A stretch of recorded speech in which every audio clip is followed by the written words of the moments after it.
Well, it's already bad enough I had to deal with a family of fanatics and some angry asswipe, and now I have nothing to review. How am I going to handle this?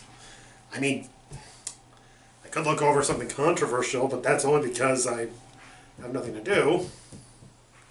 Then again, why not piss off even more people by talking about a fan work of a contentious franchise due to how horrible its creator has been acting? That's for sure to make things better. But I'm not sure I can take on that much controversy alone. Well, wait a second. Hey! Hey! Do I know you? No, you don't. I'm an indie fan. Need your help. No, it isn't storyline driven. Look, I already have a lot on my plate right now. Between dealing with a mad scientist who's after me, my own past trauma, not to mention trying to get this review out while it's still relevant due to a new film release, and... It'll be 4 minutes and it'll be out your fur. I promise. Well, what is it? Fan film review, short one, based on mid-fantasy franchise. I mean Harry Potter. Are you trying to start controversy? Yes, but that's beside the point. Look, it was shot on location in Wizarding World, so you might be able to help. Fine, but if people get mad because they're giving that transphobe franchise attention, I'm sending the mob your way. Noted. So, shall we get started? Yes. Before we do so, roll the intro.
Welcome to Fandemic, where we thoroughly analyze various types of independent or fan-made media. I'm your host, Indie Fan.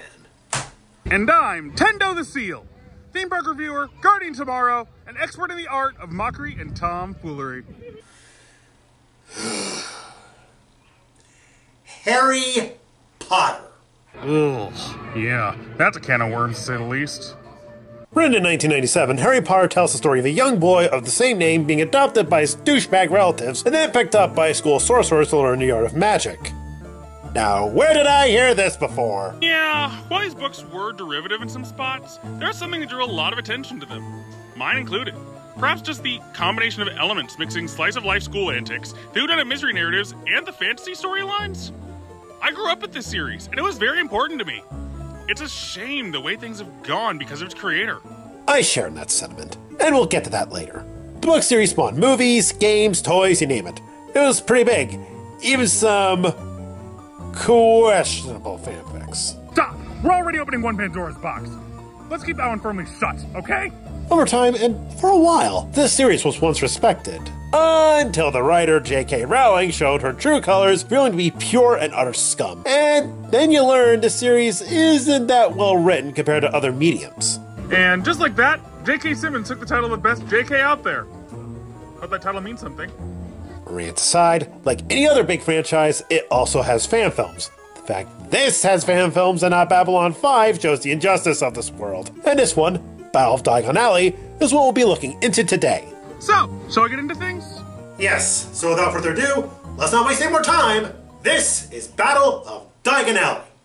So the movie starts off with some bearded idiot reading the paper. Reality is, you are an android. I am a man! So, what is the protagonist's name, anyway?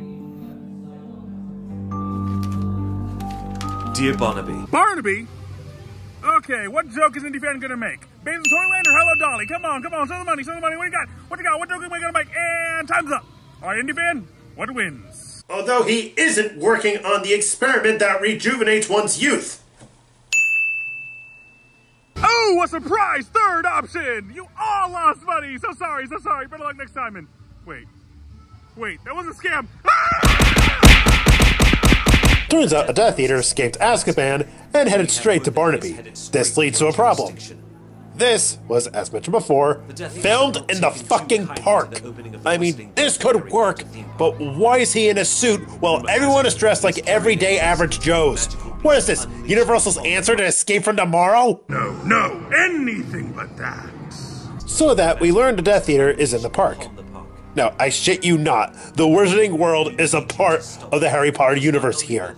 And the Death Eater plans to unleash a crap ton of monsters upon the world, which could leave the United States devastated.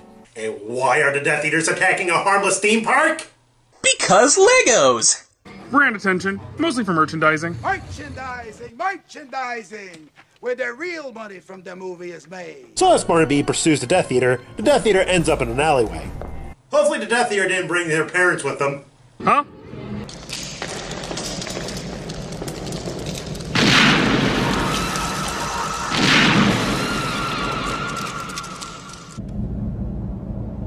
So, wait.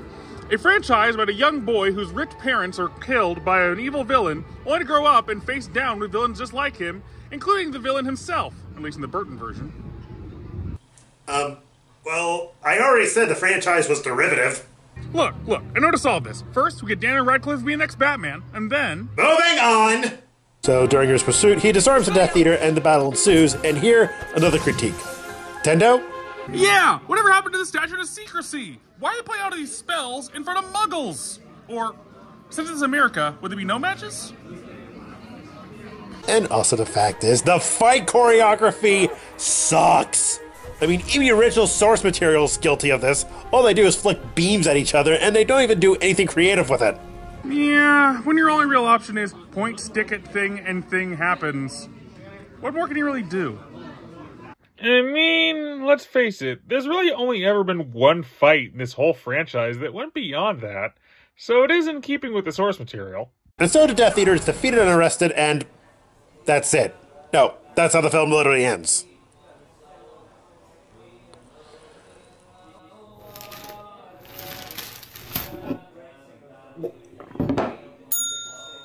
Well, what were you expecting? And so with that was Battle of Daigon Alley. Time for our pros and cons. I don't know where to begin with this. The world building makes no sense, the film has zero logic, story's moronic, and the film was just boring. Well, I can agree the writing is pretty weak. As someone who films on location in a crowded theme park all the time, I gotta admit, the filmmaking here is pretty impressive. The shot choreography, the cinematography, the effects, they're all actually pretty damn good. To me, this is a pretty impressive piece of filmmaking. You can only really polish so much in what is a pretty weak script. Full analysis is an F. I wouldn't give this an F since there are a lot of good elements that are held up here, but it is really held down by some pretty lame writing. This little project is like a perfectly cooked dish, just with one ingredient that's gone sickeningly rotten. Even if the rest of it is cooked to perfection, it's still gonna make you sick. I personally feel that this was a complete mess of a dish, defecated by the writer's vile bigotry. My advice, like the franchise it's based on, you're better off seeing other fan films. Anyway, thanks for bringing me on, Indie Fan. Oh, and you may want to start running. Why? There's an angry swarm of Potterheads coming to your location. Seems I'm mad you criticized the franchise. Also the creator for how horrible she is. Oh, that. Way ahead of you. Red, get the Gundam Mark II ready. Way ahead of you. Alright then, good luck! Now to handle the other annoying European franchise out here. And with that, that's all for everyone. I'm Indie Fan, and I'll catch you next time. Now if you excuse me, I got some nutcases at my door.